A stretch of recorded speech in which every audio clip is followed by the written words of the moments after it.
O Cavaleiro de Lumières. Quarta parte. Uma alma sem paz. Capítulo 1. O suicida. O corpo de Henri Lumières ficou irreconhecível. Encontraram-no ao entardecer do dia seguinte, depois de buscas rigorosas pela região. A consternação fora das mais sinceras pelos arredores, e até os senhores do castelo prestaram homenagem ao morto, visitando-o e oferecendo préstimos aos pais. Arnaud desesperara-se até a demência diante do cadáver mutilado do filho, que ele mesmo encontrava. E Marie adoecera gravemente, incapaz de resistir à decepção da perda do seu infeliz rapaz, nunca mais se restabelecendo e morrendo 1 ano depois, vítima da dor de perder o filho naquele estado. Era a dama Blandina d'Alembert do século XVI, redimindo-se pelo amor e pela dor da cumplicidade do crime de Ruth Carolina contra Luís de Narbonne. Entre outras blasfêmias que proferia no auge do desespero, pai Arnaud dizia, vendo sepultarem os despojos de Henri a poucos metros do local onde fora encontrado, ou já em casa, amparado pela solicitude dos amigos que o assistiam naquelas horas supremas: ó Berthe de Steinsburg, Berthe de Sommerville Lumières, não morrerei sem encontrar-te, assassina de meu filho, e o crime que cometeste nele eu cometerei em ti, ainda que te vá buscar no palácio dos reis. Deixemos, pois, a população da aldeia, das 3 aldeias unidas pela dor de perder o seu cavaleiro. Deixemos Padre Rômulo a orar ocultamente pela alma do seu aluno mais rebelde. Deixemos Tom inconsolável diante da desgraça presenciada a dizer consigo próprio: a desgraça apenas começou. Deixemos os pais do suicida enlouquecidos de dor e busquemos o ser real existente em Henri Lumières, aquele que é imortal, que resiste a todas as tragédias, até mesmo a desgraça de um suicídio. E vejamos o que aconteceu depois que seu corpo desapareceu sob uma porção de terra.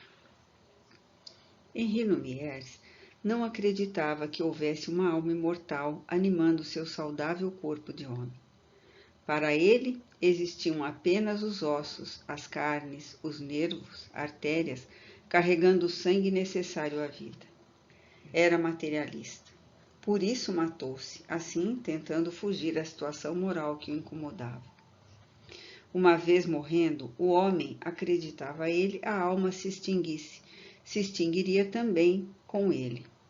Pensamento, amor, inteligência, sentimento, ação, honra, desonra, ódios, amargura, decepções, tudo que constitui o ser moral humano, cria ele que se aniquilava no túmulo juntamente com o corpo. Dos belos sermões filosóficos de Rômulo e de Tom sobre os graves problemas do homem e sua alma imortal, feita à imagem e semelhança de Deus, Henri só guardava a lembrança da ansiedade com que esperava o fim para regressar a Lumières e rever Berthe.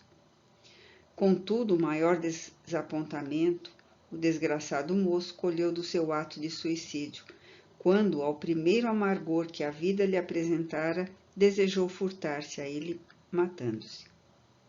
Caíra de todo a noite, e em Lumières e suas imediações pairava completo silêncio.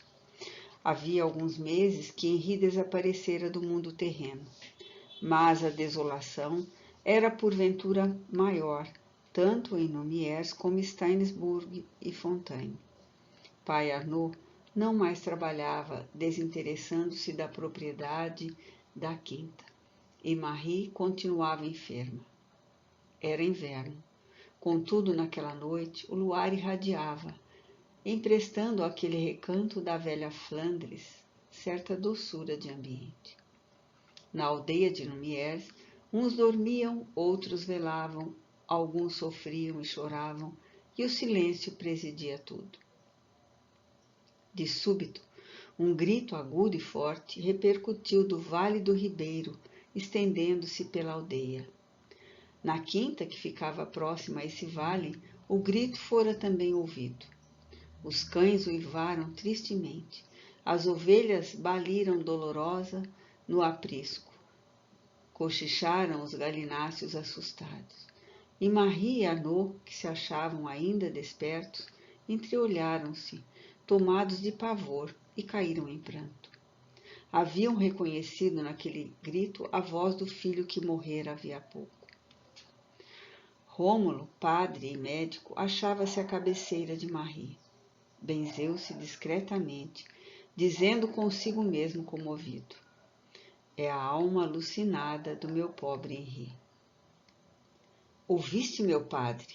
Interpelou Arnaud. Não, Arnaud, não ouvi. Que foi? Um grito de desespero, a voz do meu rapaz. É a tua impressão, meu pobre Arnaud. Afasta da ideia esses pensamentos lúgubres. Marie também ouviu, meu padre. Os cães uivaram, as ovelhas gemeram. Ora, Marie está enferma e a febre excita-lhe os nervos e a imaginação. Os cães ladram sempre, as ovelhas choram a cada instante. Mas, no íntimo, dolorosamente, ele repetiu: sim, é a alma alucinada do meu pobre Henri. No andar térreo, sozinho, diante da lareira acesa, Tom também ouvira, compreendera e pusera-se a orar com fervor. Com efeito, Henri Lumière não morrera. Supondo aniquilar-se para sempre ao atirar-se da montanha, ele conseguira aniquilar apenas o corpo carnal. Seu espírito, com a tenebrosa queda, como que desmaiara, anulara-se, como se tudo ao derredor dele se extinguisse. A violência do gênero de morte que escolhera traumatizara seu corpo espiritual, despedaçando-lhe a harmonia das vibrações, de tal forma que um século não bastaria para que elas retornassem ao ritmo normal necessário a um estado de vida satisfatório. Passados que foram alguns dias, porém, Henri começou a voltar a si do longo desmaio. Isto é, um estado de pesadelo angustioso sobreveio ao desmaio, e ele começou a sentir a sensação da queda, as dores insuportáveis do seu corpo batendo nas pedras, partindo-se, esmagando-se.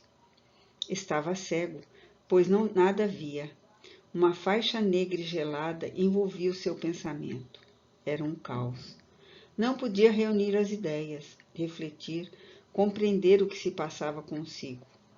Porque razão rolava da montanha, mas sem jamais atingir o solo.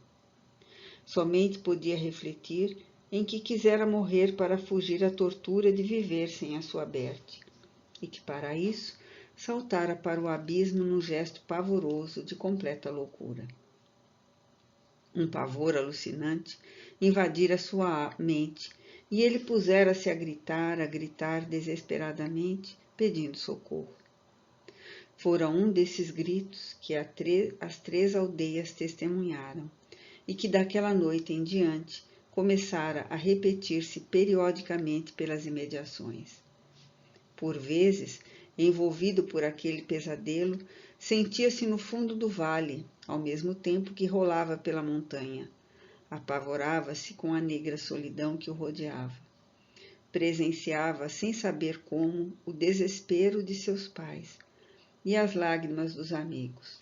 Chorava também desesperado e contemplava, apesar de cego, para as demais ocorrências, os próprios despojos sangrentos, mutilados, sepultados sob um montão de terra e pedras. Nada compreendia, senão que continuava a sofrer o desprezo da mulher amada e as humilhações daí consequentes. Sofrimentos que agora, reunidos ao martírio da inconcebível queda que nunca chegava ao fim, dele faziam um espírito enlouquecido no mais alto grau que a mente humana poderá conceber. Tudo isso, porém, uma confusão atrocíssima para o desgraçado que a sofre, passava-se nele dificultosamente, com pequenos intervalos, pois, de vez em quando, ele perdia-se dentro de um caos, num penoso estado de colapso. E quando o infeliz esforçava compreender o que se passava a seus pensamentos, traumatizados, negavam-se a atendê-lo e desapareciam naquela negridão interior que o confundia.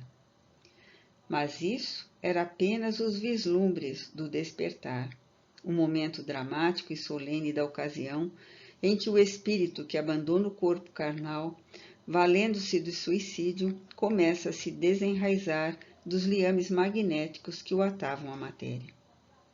Esse despreendimento lento, doloroso, que poderia durar meses e anos, valeria a Henri períodos infernais, indescritíveis ao entendimento humano. Sua impressão era de que estava atado por um ímã poderoso a um objeto do qual, no entanto, precisava desprender-se. Esse objeto encontrava-se ao sopé da montanha, da qual ele rolava sem jamais parar na escuridão do vale.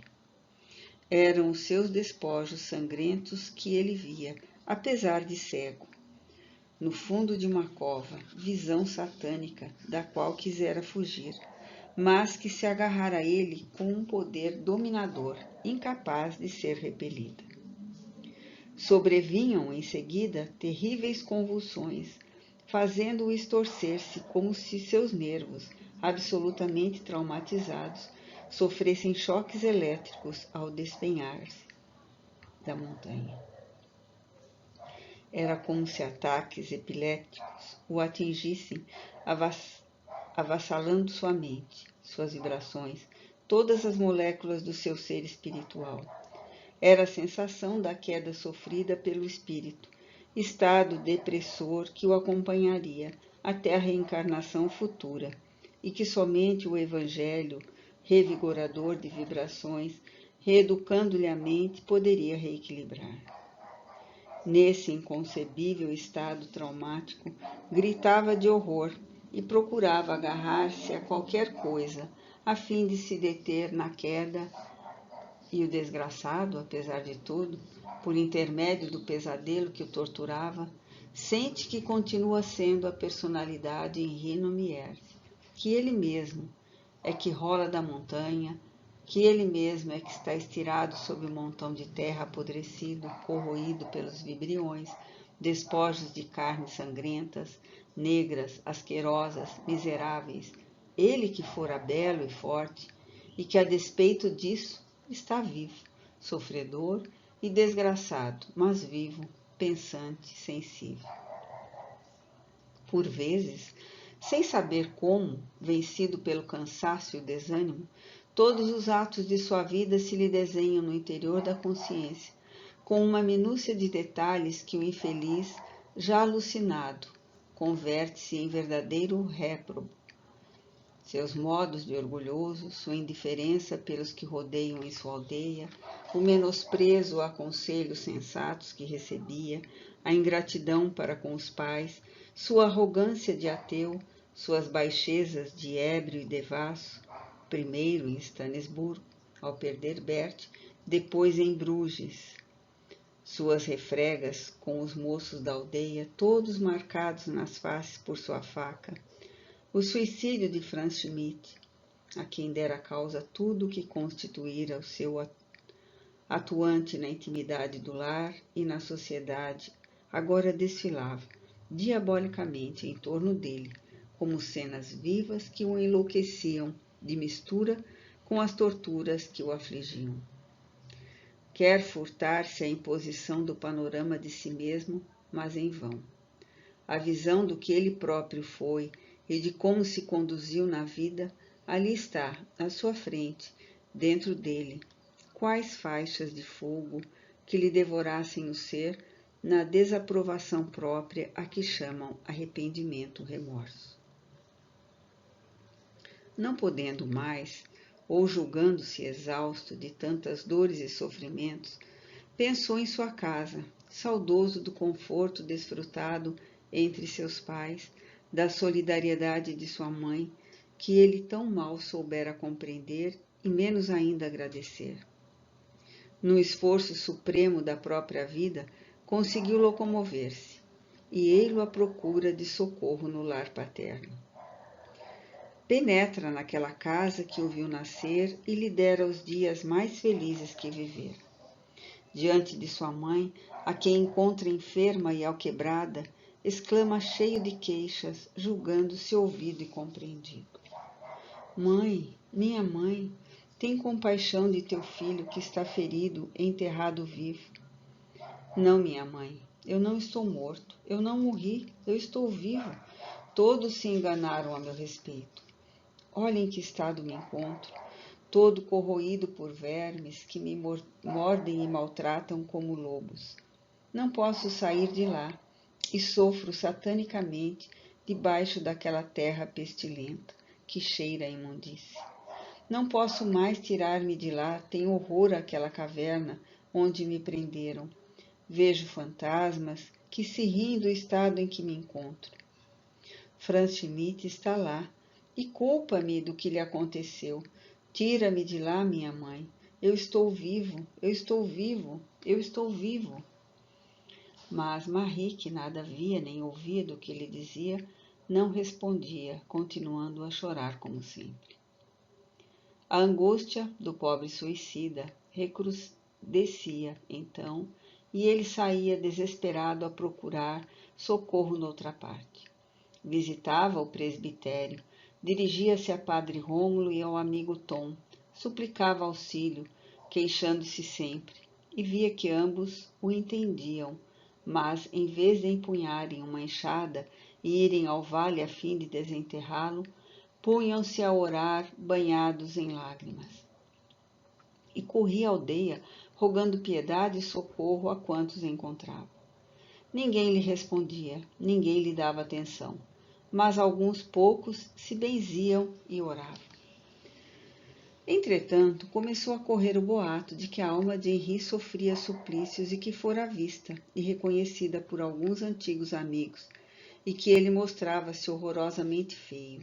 As vestes despedaçadas, rasgadas pela queda, o rosto esfolado e ensanguentado, as pernas quebradas, mutilado, imagem perfeita daqueles destroços que haviam sido sepultados no vale. Entre mentes, o suicida não encontrava refrigério em parte alguma. Por toda parte onde tentasse o socorro alheio acompanhava-o as terríveis sensações que descrevemos. Por toda parte, a sensação da queda que o alucinava. Por toda parte, a sentir-se grilheta do próprio corpo que apodrecia no vale. A saudade da esposa, a humilhação do seu desprezo, o desespero de uma situação confusa, enigmática, atroz. Henri Nomies trazia o inferno dentro de si. Querendo furtar-se ao desgosto que pela primeira vez o visitara, matou-se para dormir o eterno sono do esquecimento. Mas não encontrou o sono depois do suicídio. Não encontrou esquecimento. Encontrou apenas o seu próprio ser sofrendo novas fases de angústias criadas por ele próprio. Assim é o suicídio.